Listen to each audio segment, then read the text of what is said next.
A daughter claimed her mother flew to Singapore to clear her head. But no one ever saw Evelyn Seos board a plane. No passport, no surveillance, no goodbye. For 4 years, her Facebook remained eerily active. Birthday wishes, religious quotes, all posted from a body that was already decomposing beneath the kitchen floor. Her killers? Living above her, sleeping, laughing, cooking. This is not just a murder. It's a betrayal so twisted, it will shatter your understanding of family.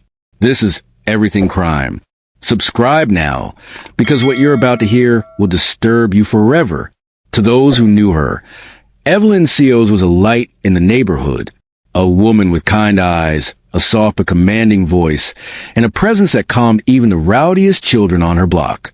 She was the type of mother who packed homemade lunches even when her children were in college, the kind who always offered neighbors a warm meal, a place to sit, and an ear to listen.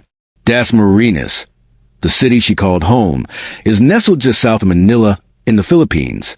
A city caught between past and present, where motorbikes buzz through narrow streets lined with both sari-sari stores and shiny new malls. A city where the scent of garlic rice and adobo fills the air at dawn. In this lively blend of urban and rural charm, Evelyn was a quiet pillar. Resilient, reliable, devoted. She wasn't rich, far from it, but she had inherited a modest home in Singapore from her late husband, a gift she rarely used, but often dreamed about. The house symbolized escape, peace, and perhaps the version of herself she had lost after tragedy struck. Because Evelyn was no stranger to grief.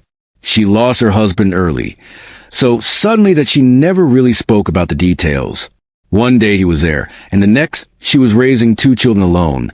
John, the quiet, studious son, and Joanna, her spirited, headstrong daughter. From the outside, they seemed like a tight-knit family. But behind closed doors, Evelyn's reality was far messier than anyone guessed. When her husband died, Evelyn didn't have time to crumble. Grief had to wait. Bills didn't. Rent didn't. And her children, too young to understand what death meant, only knew they still needed breakfast in the morning. She worked tirelessly, taking cleaning jobs, tutoring, even selling lumpia door to door. She skipped dinners so her kids could eat better. She mended their uniforms by hand. Her dream was simple: give them a better life. John, the eldest, understood. He watched his mother work herself to the bone and swore to repay her one day. Joanna, on the other hand, rebelled from her early teens. She pushed against every boundary Evelyn tried to hold in place. Sneaking out, skipping class, talking back. Evelyn would scold her, then cry herself to sleep. Still, she loved her daughter more than anything. That's what made what happened next so hard to swallow. At age 16, Joanna got pregnant. The father was a boy named Ronald Ruby, a local dropout with charm and ambition, but no direction. Evelyn was devastated, not because her daughter was pregnant, but because she saw the life Joanna could have had start to slip away. It mirrored her own sacrifice, her own story. Joanna didn't want to get married. She didn't want Evelyn's advice. She didn't want her judgment, but she did want her mother's help. With money, diapers, formula, and the endless grind that comes with raising a baby. And Evelyn gave it. All of it, without hesitation. She rocked her granddaughter to sleep. She fed her at night when Joanna left the house to blow off steam. And while Evelyn adored the baby, the weight on her shoulders was crushing. She had sacrificed her youth to raise her children. And now, she was being pulled into motherhood all over again. Friend began to notice a change.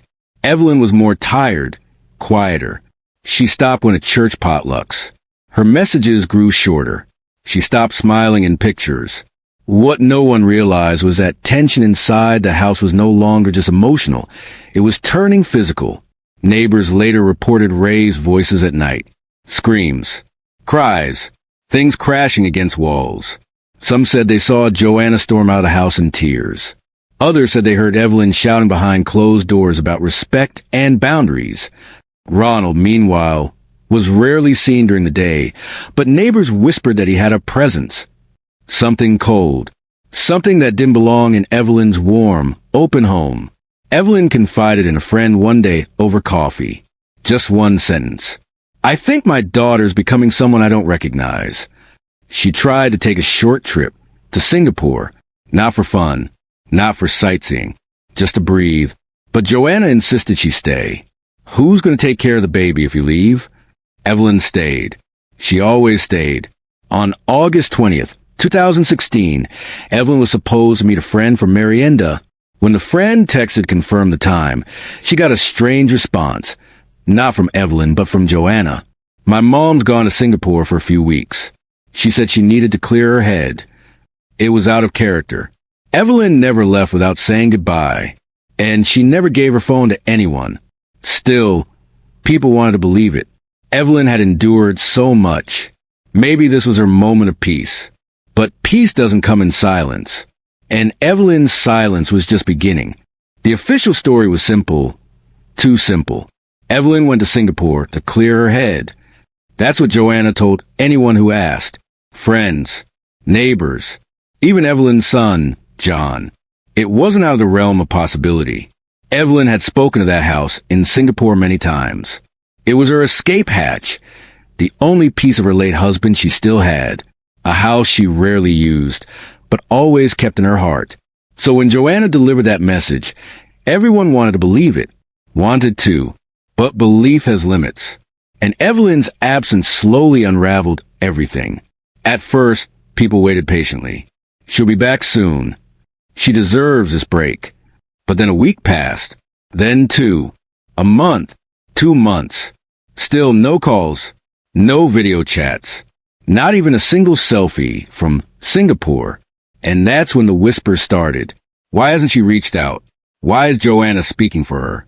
And why, after all these years of being constantly active online, was Evelyn's communication now reduced to vague, robotic Facebook posts?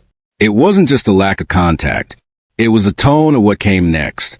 Evelyn's Facebook page remained active, but the posts were cold, mechanical, no emojis, no voice, just brief statements. Good morning. Stay blessed. Singapore is peaceful, enjoying the silence. And oddly, she began tagging Joanna in multiple gratitude posts. Posts that didn't feel like Evelyn at all. Her grammar changed. Her sentence structure changed. She no longer posted pictures of her meals or commented with warmth. Evelyn, who once responded to every birthday wish with a thoughtful message, now simply hit like. Something felt off.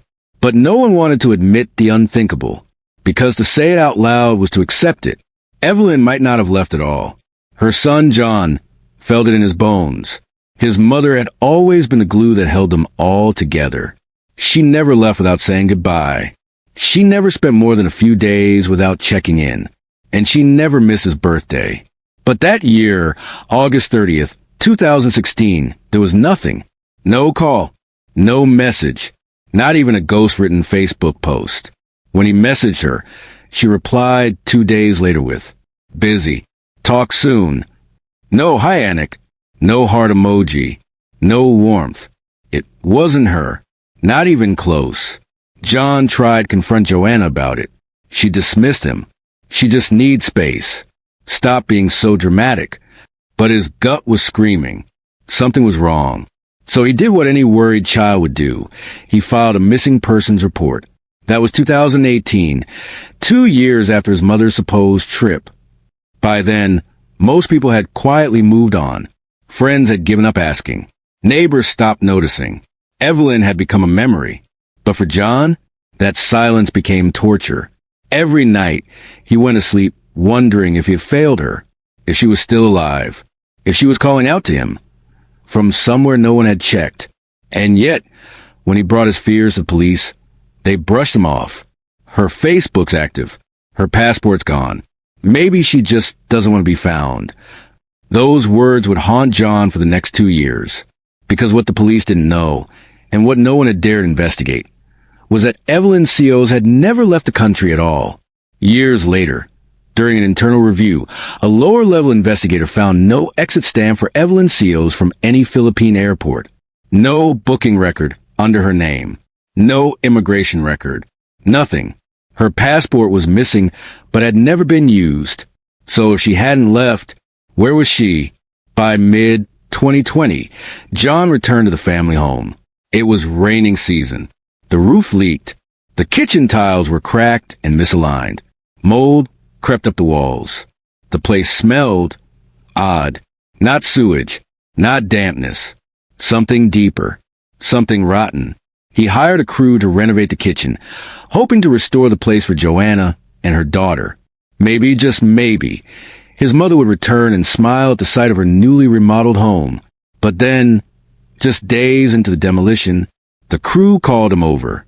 "Sir, something's wrong here." They had dug into the old septic tank, only to find a Philippine passport, Evelyn's passport, and with it, her ID, wrapped in a plastic sleeve and stuck beneath a thin layer of concrete. John stared at it. "If this is here," he whispered, "then where the hell is my mother?" The dread in his stomach became a roar. He ran straight to the police. For the first time in 4 years, the authorities took it seriously. Officers arrived at the house. The crew halted work. A forensic team was dispatched. Dogs were brought in. The odor beneath the kitchen was now unbearable. The concrete had been freshly poured, not professionally done, and poorly sealed. Beneath that, more cement. And beneath that, a hidden chamber, a sealed septic tank. The lid was opened. The room fell silent. And then gasps, sobs. One officer walked out vomiting. Inside that tank, a body was found. Curled up, arms pressed tightly against the torso.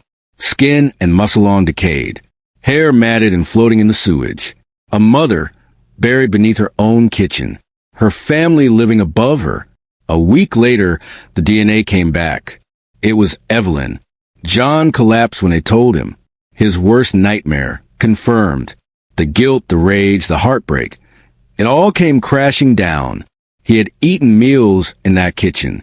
He had visited, slept, talked to his sister, all while his mother's body lay decomposing just a few feet below. She hadn't run away. She hadn't disappeared. She had been murdered. And the killers? They'd been wearing her skin online, using her Facebook, her name, her identity, while she rotted beneath them. The truth had been buried, both literally and metaphorically, for 4 long years. But now, the grave had been opened, and Evelyn Seos, the mother everyone loved, was no longer missing. She was murdered, and the walls of her home, the place she once cooked and cared for her family, were now treated as a crime scene. Yellow tape covered the front gate. Curious neighbors gathered in tight, whispering clusters outside. News vans rolled in. But inside, the scene was silent. Heavy. Electric with tension. There were only 2 real suspects. Joanna and Ronald. And the question on everyone's mind wasn't just who did it. It was how could they? Both Joanna and Ronald were brought in by authorities for initial questioning. At first, they were calm. Almost too calm. "We don't know anything," Ronald said. "Evelyn left in 2016. We haven't seen her since," Joanna added, crossing her arms. But investigators had learned a trick or 2 over the years. And more importantly, they had Evelyn's passport, her ID, her bones. This wasn't a missing person case anymore. It was murder, and they were sitting in the middle of it. Detectives leaned in with subtle traps. Did Evelyn book her flight through an agent or online? When was the last time you saw her passport? Did she take any luggage? Joanna stumbled. Her answers didn't match up with Ronald's. Her voice started to shake. Then came the moment everything fell apart. One of the detectives asked casually, "Why do you think the septic tank lid was re-cemented?" Joanna blinked. "What do you mean? I thought it was just old pipes." "We never said anything about pipes. Only about the cement." Silence. Joanna's face went pale. Later that evening, after hours of interrogation, Joanna cracked. In a storm of tears, sobs, and gasps, she unraveled the truth detectives had feared and expected. "I didn't mean for it to happen this way," she whispered. And then, like a dam breaking, the words poured out. She wouldn't stop yelling. She kept saying I ruined my life. She said I was selfish, that I was turning into a disgrace. I snapped. It was in that room, under flickering fluorescent lights and between clenched fists, that Joanna described how her mother died. On August 20th, 2016, Joanna told her mother she had a surprise for her in the basement. Something she and Ronald had been working on. Something that would make Evelyn proud. She lied. What Evelyn didn't know was that Ronald was already waiting in the shadows, holding a hammer. She trusted me, Joanna said, her voice hollow. As Evelyn descended the stairs, she called out, "Is this about the baby's birthday?" That was the last full sentence she would speak. Ronald struck first from behind. 3 blows. Skull fractures. Evelyn collapsed but didn't die. She screamed, begged for help. And then Ronald handed Joanna a knife. With trembling hands, Joanna did the unthinkable. She stabbed her mother. Once. Twice. Again. And again. In the neck. In the chest. Across the arm. She wouldn't stop looking at me. Joanna sobbed. Even when she was bleeding, she just kept staring at me, like she couldn't believe it. And she couldn't, because even as her body failed, Evelyn's heart refused to let go of her child. But that love wasn't enough to save her. Joanna and Ronald wrapped Evelyn's body in plastic, dragged it to the septic tank under the kitchen, and dumped it inside. Ronald sealed the tank with cement, but they didn't install a gas vent. And over time, gases built up from Evelyn's decomposing body, cracking the kitchen floor repeatedly over the next few years. Neighbors even saw Ronald mixing cement at odd hours, patching and repatching that same spot, never realizing he was fighting the rot of a hidden corpse. Joanna wasn't just a killer. She was a digital impersonator.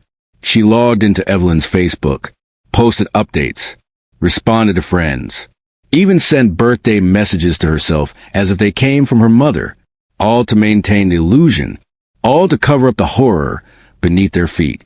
She became so obsessed with keeping up the act that she began crafting a fictional Evelyn, a woman who lived in Singapore, loved silence, and had finally found peace. But Evelyn hadn't found peace. She had been silenced. With a confession now recorded, both Joanna and Ronald were formally charged with the murder of Evelyn Seos. They were arrested on the spot, handcuffed, and let out of the station as cameras flashed and reporters screamed. Their faces were blank, expressionless, like they had already made peace with hell. The nation was stunned. What kind of daughter kills a woman who raised her? What kind of man helps her do it? And then sleeps soundly afterward? This wasn't just murder. It was matricide, and it left a trail of grief that may never fade. When the news of Evelyn Seos' murder broke, the Philippines reeled. How could something so brutal, so personal, happen in such an ordinary home? A mother killed by her own daughter. A grandmother left to rot beneath the very kitchen where her killers laughed, ate, and lived for 4 long years. The story dominated headlines. Talk shows dissected Joanna's motives. Radio stations ran hour-long specials on the psychology of matricide. And through it all, one truth rang louder than the rest. Evil doesn't always wear a mask. Sometimes it calls you mom. Unlike most high-profile cases, Joanna and Ronald's trial was never fully publicized. There were whispers that their legal proceedings were kept quiet due to the psychological evaluations ordered by the court. Rumors swirled of a plea deal. Others speculated that the family asked for privacy out of shame. What is known is this: both Joanna and Ronald were convicted of murder and are currently serving life sentences in a high-security prison in the Philippines. No statements were released from Joanna. Ronald's lawyer claimed he was manipulated by love and acted under emotional duress. But neither of them ever expressed remorse in court. They were cold, distant, mechanical, and that, perhaps, was the most disturbing part. But there was someone else. Someone whose name was never in the headlines. Someone too young to understand what happened, but old enough to feel it every day. Joanna's daughter, Evelyn's granddaughter, the child who lived in that house, ate in that kitchen, slept under the same roof as her grandmother's corpse. For 4 years, she lost everything. Her mother? In prison. Her father? Gone. Her grandmother, the only stable presence in her life, murdered by her own blood. Social services stepped in immediately after the arrest. The child was placed with distant relatives, people who barely knew her, but who had no choice but to take her in. Her name was never released to the public, but her future? That's the part no one will ever truly understand. Because what kind of childhood do you grow up with when your mother is a murderer? John, Evelyn's son, never moved back into the family home. He sold it. Too many memories. Too many ghosts. But before he left, he made one final gesture. He planted a camuning tree in the backyard, Evelyn's favorite fragrant flower.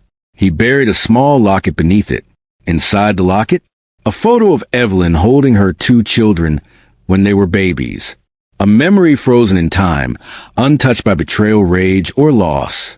A reminder that, for a while, they were a family, a real one. We cover many cases here on Everything Crime, but some leave deeper scars than others. Evelyn Seos wasn't a politician. She wasn't rich. She wasn't famous. She was a mother, a woman who worked herself to the bone, who endured loss and heartbreak, who kept her family fed when there was barely anything left to give. And she was murdered, not by a stranger in a dark alley, but by her own daughter in the very home she sacrificed everything to protect. We say it often, but we'll say it again. Evil doesn't always come from the outside. Sometimes it's raised right under your roof. If this story moved you, disturbed you, or made you think, please subscribe to Everything Crime for more real, shocking, and unforgettable true crime stories from around the world. Leave a comment below. Do you think Joanna showed any real remorse? Could Ronald have stopped it? And what should happen to their daughter now? We read every comment.